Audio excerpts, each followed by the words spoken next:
Φίλες και φίλοι, όμορφες καλημέρες.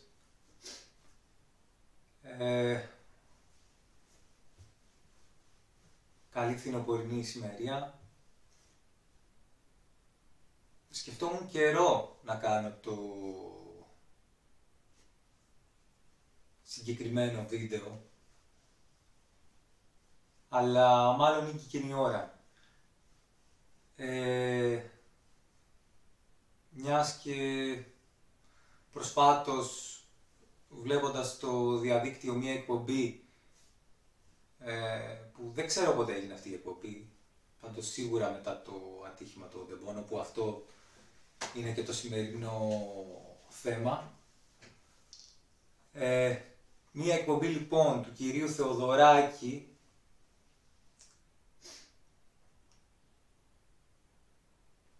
ο οποίος είχε καλεσμένο τον Πρωθυπουργό της χώρας, τον κύριο Κωνσταντίνο Μητσοτάκη.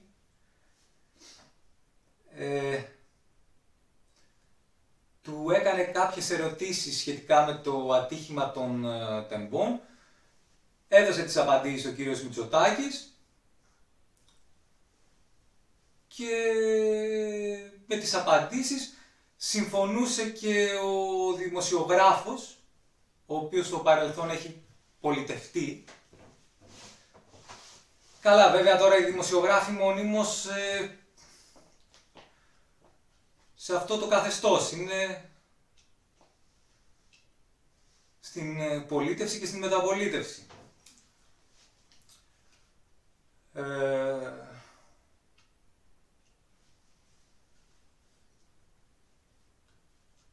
Και συμφωνούσε χρησιμοποιώντας τον όρο ναι σε κάθε απάτη, ναι όντως και οι πραγματογνώμονες είπαν αυτό και οι πραγματογνώμονες είπαν αυτό και οι πραγματογνώμονες είπαν αυτό.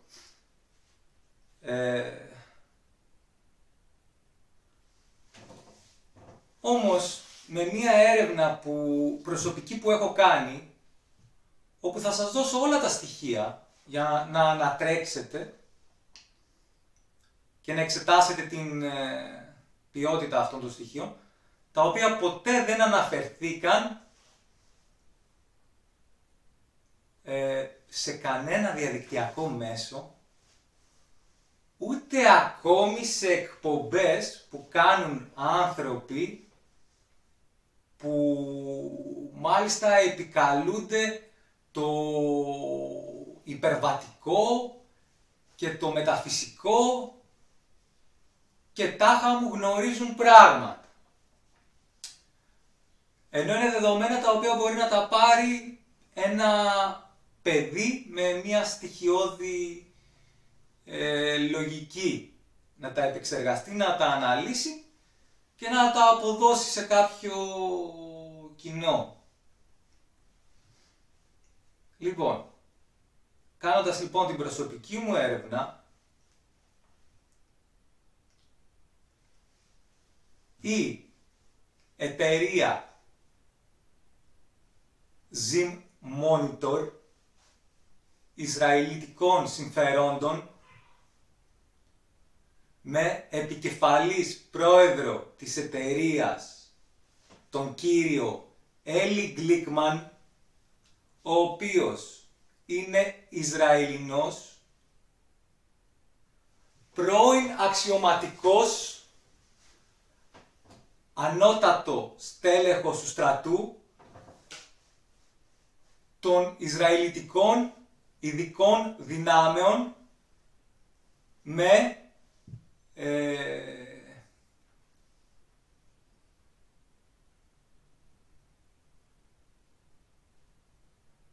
δράση στις Ηνωμένες Πολιτείες Αμερικής, σε μιλιταριστικές επιχειρήσεις σύμπραξης του Ισραήλ και των Ηνωμένων Πολιτειών. Ο κύριος Έλλη Γκλίκμαν, υπεύθυνος διευθύνων σύμβουλος της Zim Monitor, η οποία μίσθωνε την Hellenic Train για μεταφορά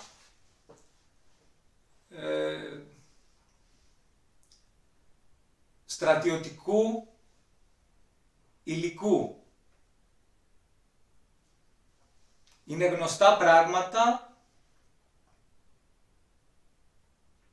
Η Zim Monitor δραστηριοποιείται σε όλο τον κόσμο ως εταιρεία μεταφορών,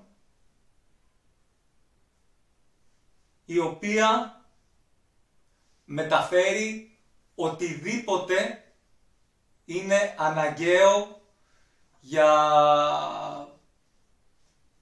μιλιταριστικές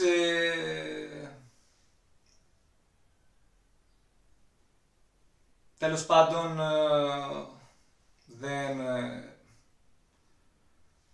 για μιλιταριστικές δράσεις. Λοιπόν, στο Ισραήλ, για να καταφέρει κάποιος άνθρωπος να είναι υπεύθυνος διευθύνων σύμβουλος μεγάλων επιχειρήσεων, υπάρχουν κάποιες στάνταρ προϋποθέσεις. Οφείλει να έχει φτάσει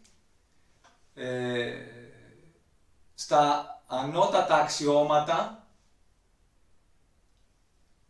του Ισραηλίτικου στρατού και να έχει διακριθεί για να μπορέσει να είναι υπεύθυνος και διευθύνων σύμβουλος σε μια μεγάλη εταιρεία της χώρας του Ισραήλ.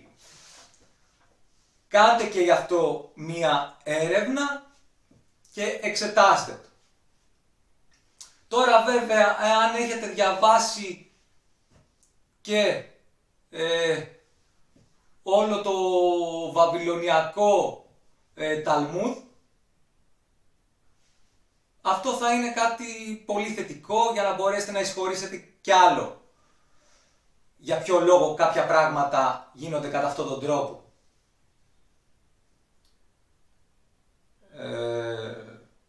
Επικαλέστηκε λοιπόν ο κύριος Θεοδωράκης στους πραγματογνώμονες, αλλά δεν πραγμάτωσε τον γνώμον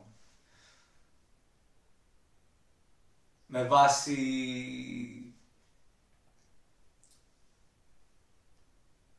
την καθεαυτού σημασία της λέξεως. Λοιπόν,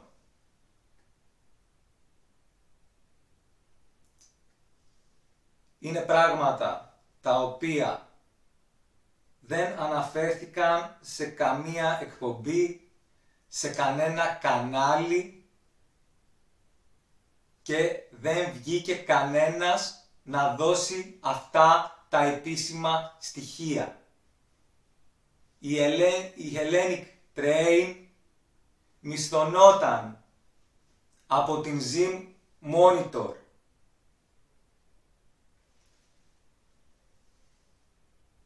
Πάμε τώρα μετά το ατύχημα.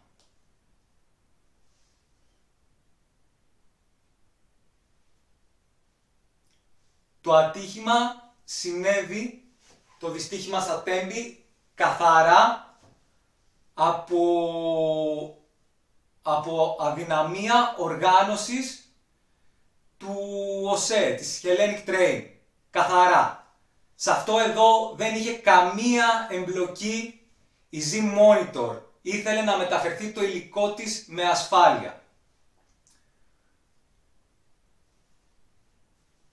Τώρα, τα ασφαλιστικά μέτρα που υπήρχαν για μια τέτοια περίπτωση.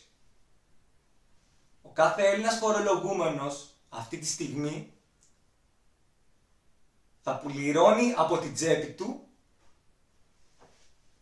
όλα όσα πληρώνει για τα χρέη της χώρας και τα λάθη των πολιτικών, συν το λάθος το οποίο έγινε από την Hellenic Train εις βάρος της Zim Monitor.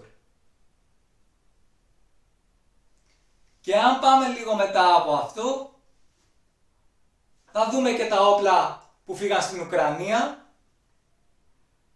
και θα δούμε και τον κύριο Μητσοτάκη να βγαίνει και να λέει ότι είμαστε, πώς το είχε πει, είμαστε πλέον, έχουμε πολλές τρύπες, λέει, να μπαλώσουμε τώρα. Καταλαβαίνετε λίγο το μέγεθος και τη σημασία αυτών εδώ των γεγονότων.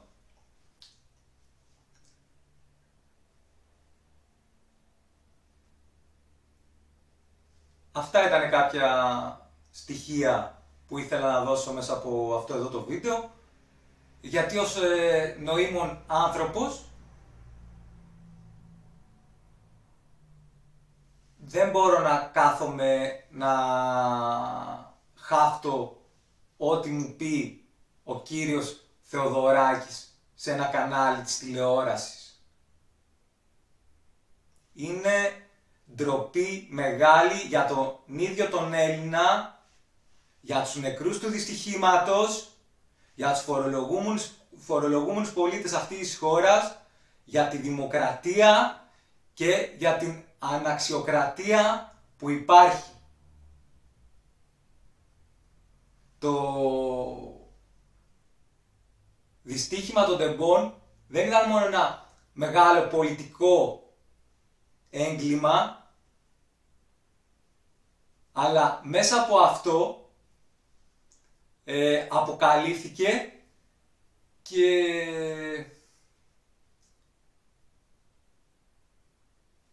η προδοσία των τωρινών Ελλήνων πολιτικών προς την ίδια τους την πατρίδα. Για να λέμε λίγο τα πράγματα με το όνομά τους. Ας βγει λοιπόν, ας κάνει κάποιος την ερώτηση στον κύριο Μητσοτάκη αν γνωρίζει τον Έλλη Γκλίκμαν και ποιος είναι αυτός εδώ ο κύριος. Και ας βγει στην εκπομπή του κυρίου Θεοδωράκη να απαντήσει σε 3 ερωτήσεις. Τη σχέση της Z-Monitor, ποια είναι η Z-Monitor, η σχέση της Z-Monitor με την Hellenic Train, η δεύτερη παρτίδα όπλων στην Ουκρανία κατόπιν του δυστυχήματος και τις σχέσεις τις οποίες έχει με τον κύριο Έλλη Γκλίκμαν. 4 ερωτήσεις, κύριε Θεοδωράκη. 4.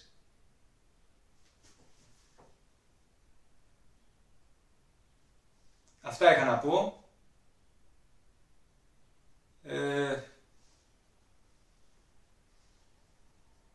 Γιατί με το να καθόμαστε με κλειστό το στόμα δεν καταφέρνουμε και πάρα πολλά, αγαπητοί. Λοιπόν, να είστε όλοι καλά και να συνεχίζετε όμορφα.